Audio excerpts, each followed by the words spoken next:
جايبه لكم النهارده احلى واسهل واضمن ان شاء الله طريقه لتخزين ورق العنب اطول مده في الفريزر، وما تخافيش عليه، لا هيتخرم ولا هيبوظ ولا هيفرول ولا الكلام ده خالص. وبجد احسن طريقه هتجربيها ان شاء الله. وكمان احسن طريقه للتخزين، اهم حاجه للتخزين، احنا طبعا في موسم ورق العنب والعنب والكلام ده، احسن طريقه بجد للتخزين ورق العنب لاطول مده ممكن تجربيها، وممكن تحطيه في الفريزر زي ما انت عايزه. وبجد هتبقى سهلة جدا وبسيطة وفيها تركاية كده ان شاء الله. خليكي بس معايا في الفيديو، كملي للاخر وان شاء الله هتعرفيها.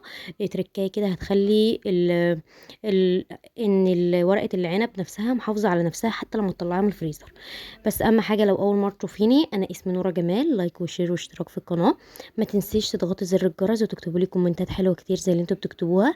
وشكرا جدا جدا جدا للناس اللي بتكتب كومنتات، انتوا بجد ناس تتشال على الراس، انتوا بجد ناس حلوه جدا، شكرا لك جدا ليكم. وشكرا كمان للناس المشتركه عندي، وكمان شكرا للناس اللي بتشترك جديد، شكرا جدا ليكم. يلا بقى نسمي الله ونبدا الوصفه اللي هي ان شاء الله مش تاخد مننا وقت خالص. اول حاجه، حله كده على النار فيها ميه، معلقه معلقه كبيره من الخل. بصوا الخل ده بيخليه يحافظ على الورقه بطريقه ممتازه. وحطيت كمان معلقه ملح. ممكن تحطي هنا ليمون لو هتسلقيه على طول، يعني انت لو هتسلقيه وتحشيه على طول مش هتخزنيه، حطي ليمونيه كده بتدي طعم حلو فعلا برضو. بس احلى حاجه واحسن تركايه لسلق ورق العنب هي بجد الخل. معلقه الخل دي بتديله ريحه وطعم، وفي نفس الوقت بتحافظ عليه جدا. حطيت بقى ورق العنب، اول ما اشوف الميه بدات انها تغلي، مش بتغلي، اول ما تبدا كده تغلي حطي على طول ورق العنب. طبعا انت عايزه تغسليه مش عايزه تغسليه، وكده كده يبقى يعتبر بيتغسل في الميه دي زي ما انت عايزاه يعني.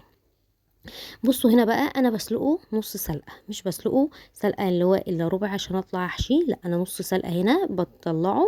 نص سلقه بالظبط يعني. بغطسه في الميه تقليبه تقليبتين من فوق لتحت كده، وبعد كده بشيله على طول. جبت بقى الكميه بتاعتي كلها هنا، وعشان اخزنه صح، مش اخزنه افروله على بعضه وابهدله، لا بجيب الورقه وافردها كده. بصوا هنا بفردها وبحطها بالعرق بتاعها، ما شلتش العرق بتاعها. طب ليه ما شلتش العرق بتاعها؟ العرق ده بتاعها اللي هيخليني هتخليها كده تساعدني انها تتشال بالراحه جدا، وما تتقطعش الورقه معاها، بتحافظ يعني عليها. وفي نفس الوقت بتدي يعني انت هتاخدي الورق ده هتحطيه في قعر الحله برضو، هتخليه يعني هتخليه مظبوط باذن الله يعني. حافظي على الورق اهم حاجه، افرديها زي ما انتوا شايفيني كده. بصوا الكميه بتاعتي طبعا ده كيلو بس، يعني انتي امال لو كنت كترت كمان. لكن ما شاء الله الورق العنب اصلا عشان هو ده حاجه خفيفه جدا، فتلاقيه الوزنه كتيره معاكي. بصوا انا عملت كميه بسم الله ما شاء الله كتيره جدا. طبعا في اكياس بقى او في علب المتوفر عندك مفيش مشاكل. حطي على حسب الكميه اللي هتعمليها للوجبه.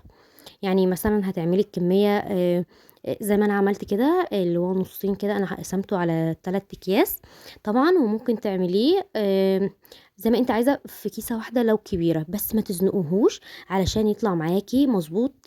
بعد ما يبقى متلج، هو طبعا هيتلج وهيطلع يفك وكده.